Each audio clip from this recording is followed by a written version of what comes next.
नमस्कार। देश काल में आपका स्वागत है। मैं हूं मुकेश कुमार। दोस्तों, पिछले हफ्ते राष्ट्रीय स्वयंसेवक संघ के सर कार्यवाह दत्तात्रेय होसबोले ने एक इंटरव्यू में कुछ ऐसी बातें कही थीं जिनसे एक तरह से ज़बरदस्त हलचल पैदा हो गई थी। उन्होंने पाकिस्तान से संबंधों में सुधार के लिए कुछ ऐसी बातें कही थी जो सरकार की वर्तमान नीति से बिल्कुल उलट जान पड़ती हैं। उन्होंने कहा था कि बातचीत के लिए खिड़की खुली रखनी चाहिए, लोगों के बीच संबंध बनने देना चाहिए, कारोबार चलना चाहिए, खेल संबंध चलने चाहिए, वगैरह वगैरह। तो एक तरह से होसबोले ने ठीक मोदी सरकार की नीति के विरुद्ध या उसके विपरीत एक बयान दिया था। कम से कम वर्तमान कॉन्टेक्स्ट में हम कह सकते हैं कि वो उन सरकारी नीति के उलट बयान था और इसीलिए उस पर ज़बरदस्त चर्चा हुई। और फिर ये संभावनाएं भी जताई जाने लगी कि मुमकिन है कि होसबोले ने उल्टी बात ना कही हो, बल्कि उनसे इस तरह की बात कहने के लिए केंद्र सरकार ने ही कहा हो, ताकि बातचीत के लिए एक रास्ता खोला जाए और एक माहौल बने। अगर संघ की तरफ से ये बात आएगी तो इसका मैसेज अलग जाएगा।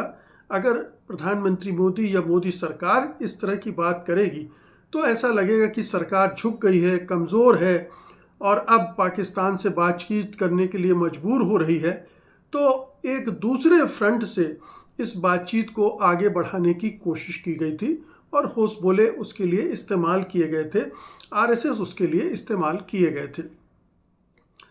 वजह चाहे जो भी रही हो, लेकिन ये तो साफ है कि मोदी सरकार या संघ परिवार दोनों मिलकर कोई ना कोई खेल खेल रहे हैं। या हो सकता है कि प्रधानमंत्री मोदी और उनकी सरकार पर अमेरिकी राष्ट्रपति डोनाल्ड ट्रंप का ज़बरदस्त दबाव हो और वो मजबूरी में अब पाकिस्तान से बातचीत करने का एक माहौल बनाने की दिशा में प्रयास कर रहे हों।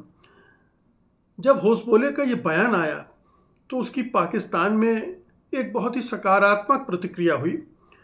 विदेश मंत्रालय के जो प्रवक्ता हैं ताहिर अंद्राबी, उन्होंने कहा कि भारत में संवाद की मांग करने वाली आवाज़ें सकारात्मक हैं। ध्यान रखिए, पाकिस्तान बखूबी जानता है कि आरएसएस क्या है, उसकी आइडियोलॉजी क्या है, सत्ता के साथ उसके क्या संबंध हैं। मोदी खुद एक प्रचारक रहे हैं, वो प्रचारक प्रधानमंत्री हैं, ये सब जानते हैं। दोनों के संबंध, विचारधारा, एजेंडा, ये सारे से वाकिफ़ हैं। तो पाकिस्तान जब ये देखता है कि जो मूल है इस सरकार का, आरएसएस, वो इस तरह की बात कर रहा है तो वो उसे गंभीरता से लेता है और उसे ये महसूस होता है कि ज़रूर कोई ना कोई अब पहल होने जा रही है। दूसरा, उन्होंने कहा कि उम्मीद है कि समझदारी बढ़ेगी और युद्धोन्माद कम होगा। यानी एक तरह से भारत को उन्होंने कटघरे में भी खड़ा किया कि जो युद्धोन्माद पैदा होता है वो भारत की तरफ से पैदा होता है और समझदारी की कमी भी भारत में है। उन्होंने ये भी कहा कि ये तो खैर आरएसएस की तरफ से बयान आया है और वे मोदी सरकार की ऑफिशियल जो रिएक्शन है उसका इंतज़ार करेंगे, उसके बाद ही आगे कदम उठाएंगे। तो पाकिस्तान सरकार की, पाकिस्तानी हुकूमत की प्रतिक्रिया यहाँ आकर थम गई है कि वो नई दिल्ली से कोई और संकेत आए, आधिकारिक बयान आए इस संबंध में बातचीत को आगे बढ़ाने की दिशा में या उसके लिए अनुकूल माहौल बनाने के लिए, तब वो बात आगे बढ़ती नज़र आएगी, मानी जाएगी। लेकिन पाकिस्तानी मीडिया और जो राजनीतिक हलके हैं उनमें भी होसबोले के बयान का स्वागत किया गया, लेकिन बहुत ही सतर्कता बरतते हुए, क्योंकि उन्हें ये लग रहा है कि ये एक टेस्टिंग वाटर्स भी हो सकता है मोदी सरकार की तरफ से कि एक बयान दिलवा के देखें पाकिस्तान किस तरह से रिएक्ट करता है, पाकिस्तान में इसकी क्या प्रतिक्रिया होती है। हालांकि ये बहुत ही स्वाभाविक प्रतिक्रिया है कि इस तरह की जब भी बात होगी पाकिस्तान की तरफ से पॉजिटिव रिएक्शन ही आएगा, और वो इसलिए कि पाकिस्तान पहले ही कह रहा है कि हमसे बातचीत करो। ये भारत सरकार का रुख है कि हम आतंक और बातचीत को साथ साथ नहीं चला सकते हैं। तो पाकिस्तान तो बातचीत के लिए पहले से ही कह रहा है, वो उत्सुकता दिखा रहा है, और शायद उसी के कहने पर डोनाल्ड ट्रंप ने ऑपरेशन सिंदूर के दौरान ये कहा था कि वो भारत पाकिस्तान के बीच मध्यस्थता करवा सकते हैं, कर सकते हैं।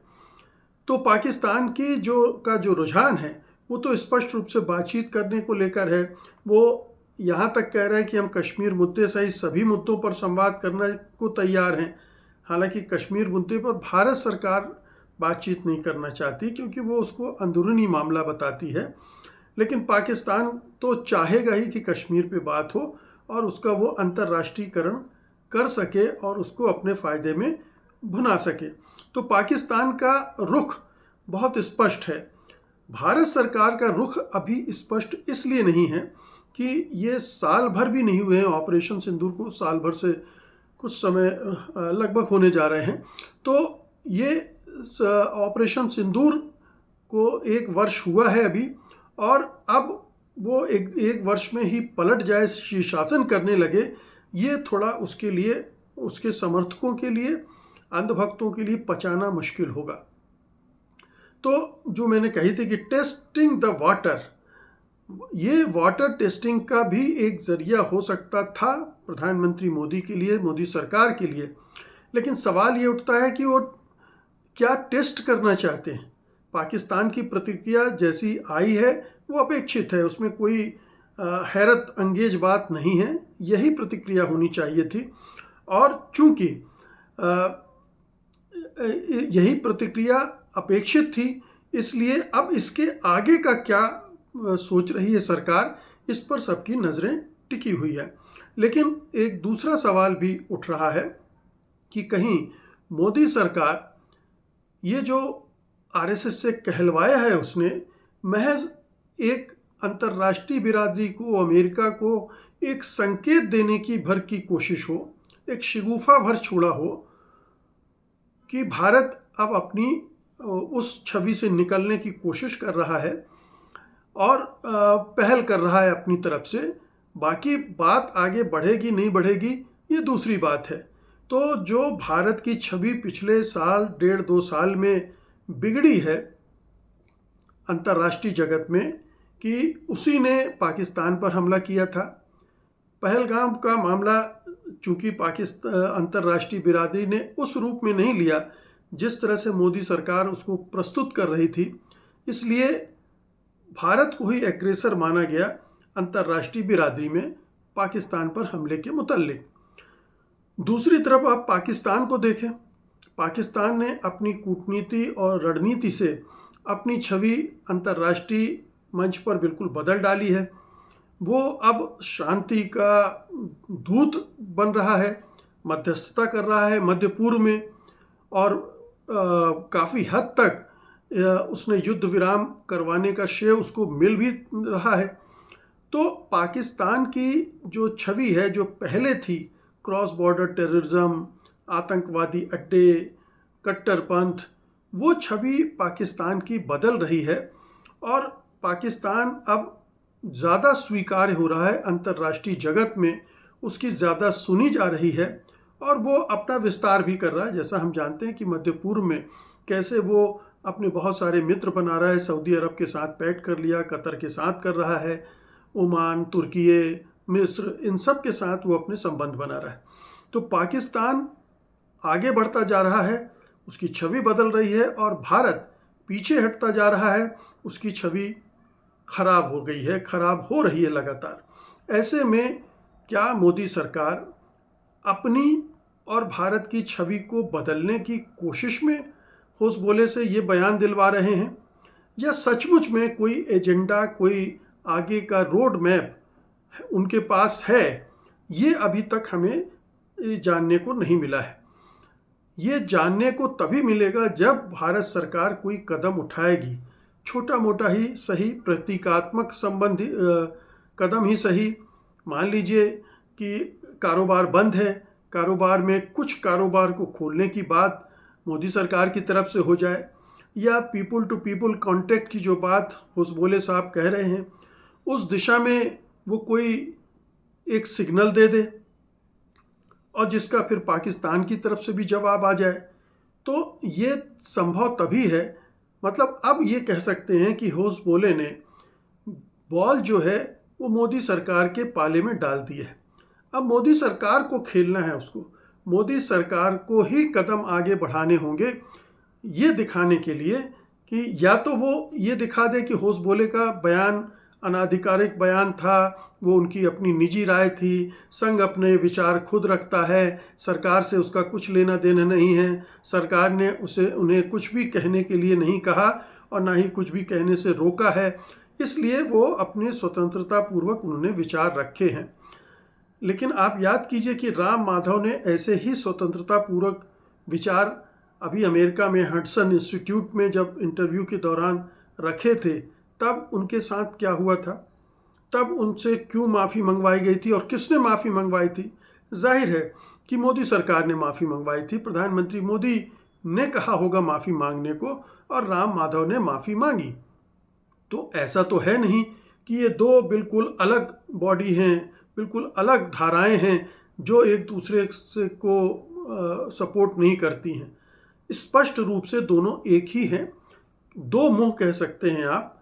दोनों मुंह अपने हिसाब से समय बदल बदल कर बोलते हैं और उनके बीच अंदर खाने एक गहरी सहमति होती है, अंडरस्टैंडिंग होती है। उसी के तहत इसीलिए होसबोले के बयान को इतना महत्व दिया गया कि होसबोले जो आरएसएस के नंबर 2 हैं वो इस तरह से ऐसा बयान नहीं देंगे, क्योंकि अगर वो बयान केंद्र सरकार खारिज कर दे तो उनकी थू होगी, उनकी फजीहत होगी कि आरएसएस के नंबर 2 की ये भी हैसियत नहीं है कि वो इस तरह की बात कहें और सरकार उसका सम्मान भी ना करे। तो होसबोले और मोदी इन दोनों के बीच में, और ये माना भी जाता है कि मोदी और होसबोले में काफ़ी निकटता है, भागवत के साथ संबंध ज़रूर मोदी जी के तनावपूर्ण हो गए थे, लेकिन होसबोले उनके एक तरह से आरएसएस के अंदर उनके ही आदमी हैं। तो होसबोले से बुलवाया गया होगा, इसको लोग 90-99% सही मानते हैं। और अगर बुलवाया गया है तो फिर अब मोदी सरकार को कदम बढ़ाना ही पड़ेगा। कदम कैसे बढ़ाएगी ये देखना है। बैक चैनल से बहुत सारी चीज़ें होती रहती हैं जो हमको आपको पता नहीं होता है। ये जो होसबोले का बयान है उसका बस एक छोटा सा रिफ्लेक्शन होगा, क्योंकि हम जानते हैं कि बैक चैनल पे कई स्तरों पर बातचीत चल रही है, ऑलरेडी चल रही है। अजीत डोभाल की देखरेख में भारत के रिटायर्ड सैनिक अफसरों ने मुलाकात की है कतर में। इसी तरह से डिप्लोमेट्स के बीच में भी बातचीत हुई है। तो जब इतने स्तरों पर बातचीत हो रही है तो ऐसा नहीं है कि होसबोले का बयान कि बिना किसी बैकग्राउंड के अचानक आ गया हो, कि अचानक होसबोले साहब को कोई ख्याल आया और उन्होंने एक इंटरव्यू में इस तरह का ख्याल जाहिर कर दिया। एक सिलसिला है, एक कड़ी है, उसके तहत ही वो इस रूप में अपनी बात को उन्होंने रखा था और उनकी बात को वजन देना ज़रूरी है। उसको हल्के में लेना, हल्के में उड़ा देना ठीक नहीं होगा। तो कहने का मतलब ये है कि होसबोले और अगर मोदी के बीच तालमेल के तहत ये बयान आया था और वो बयान अब विश्व बिरादरी में घूम रहा है और पाकिस्तान ने भी उसको लपका है, उस पर रिएक्शन दिया है और वो इंतज़ार कर रहा है भारत सरकार के एक आधिकारिक बयान का जिसमें इस तरह की बातचीत होगी कि हमें संबंध सुधारना है। और ये पहल कई तरह से भी हो सकती है। सिर्फ इस स्टेप के बजाय अगर प्रधानमंत्री मोदी यही कह दें कि हमें सार्क को रिवाइव करना है। अब सार्क की पिछले 10-12 सालों से कोई मीटिंग नहीं हुई है, सिर्फ इसलिए कि पाकिस्तान में होना है और पाकिस्तान मोदी जी जाएंगे नहीं, तो इस वजह से रुकी हुई है। लेकिन अगर वो सार्क की बैठक भी हो जाए और उसमें ही भागीदारी हो जाए तो वो भी बर्फ़ पिघलाने के लिए काफ़ी होगी। इसी तरह से कई ऐसे छोटी छोटी चीज़ें हैं जो दोनों देश कर सकते हैं और बातचीत का रास्ता खुल सकता है। सवाल उठता है कि क्या मोदी सरकार ये जोखिम उठाने को तैयार है? क्या वो जोखिम उठा रही है? यानी जोखिम उठाना उसकी मजबूरी भी हो सकती है, वो खुद ना उठाना चाह रही हो, लेकिन अमेरिका का प्रेशर, डोनाल्ड ट्रंप का प्रेशर इस तरह से हो और चूंकि ये माना जाता है कि प्रधानमंत्री मोदी कंप्रोमाइज्ड हैं, तो उनके लिए लाजमी हो जाता है कि ट्रंप के फरमान को वो इनकार नहीं कर सकते हैं, उस पर तो उनको अमल करना ही होगा। और अगर ऐसी सूरत है तो भी उन्हें अब कुछ ना कुछ करके दिखाना पड़ेगा। तो जोखिम जिसकी बात मैं कर रहा था, वो जोखिम ये है कि वो अपने समर्थकों को कैसे मनाएंगे इसके लिए। उन समर्थकों को जो कि बिल्कुल पाकिस्तान विरोधी एजेंडा लेकर, झंडा लेकर निकले हुए हैं और सोशल मीडिया पर वो तुरंत अटैक शुरू कर देंगे प्रधानमंत्री पर कि देखिए फिर सरेंडर कर दिया, फिर पीछे हट गए, फिर उसी पाकिस्तान के साथ बात कर रहे हैं जिसको कहते हैं कि वो पीठ में छुरा भोंकता है, या जिसको कहते हैं कि पाकिस्तान आतंकवाद को बढ़ावा देता है, पाकिस्तान भारत के खिलाफ है, पाकिस्तान भारत के हितों के खिलाफ है, पाकिस्तान भारत में भारत को अस्थिर करने में लगा रहता है। तो ये तमाम जो चीज़ें हैं वो निकलकर एकदम से सामने आ जाएंगी। तो वो जोखिम मोदी सरकार को उठाना पड़ेगा। शायद उसी जोखिम की वजह से वो पहले माहौल बनवाने की कोशिश कर रहे हैं। आरएसएस से बयान दिलवाए गए हैं। अब हो सकता है कि बहुत सारे ऐसे संगठनों, नेताओं, थिंक टैंक, विशेषज्ञों, सरकार समर्थक, पूर्व सैनिक अधिकारियों, उन सब से इस तरह के बयान दिए जाए। जैसे अभी नरवणे का भी बयान आ गया है, उन्होंने होसपोले के इस बातचीत का समर्थन कर दिया है। तो अब इस तरह के बयान आएंगे, माहौल बनेगा और फिर मोदी सरकार कोई कदम उठा सकती है। जब जोखिम काफ़ी कम हो जाए, एक तरह से माहौल बन जाए, तो वो पाकिस्तान की तरफ भी हाथ बढ़ा सकते हैं या कुछ ऐसे स्टेप्स उठा सकते हैं जिससे बातचीत की दिशा में आगे बढ़ा जा सकता हो। बहुत बहुत शुक्रिया आपका। धन्यवाद। नमस्कार।